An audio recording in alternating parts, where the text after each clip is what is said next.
beach. Oh, ang cute! Para ka lang nag-horse riding.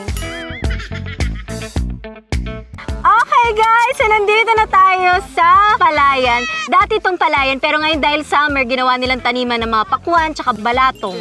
Yan. So ngayon, mamimitan. At syempre, meron din dito mga farmers. Kasama natin sila. Ayan, ganyan na ho. Ayan. Ay, may pakwan na tayo pang ano. Parang mas mabigat May pa mama sa'yo. alam.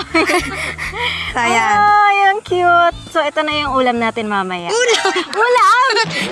Papakwan na talaga Adobong ako. pakwan. So, ito pwede na rin daw to. Yeah. So, meron din dito nakatago. Ayan. Pipitasin na natin. Yon. Ang laki. So, dadalhin na natin to doon sa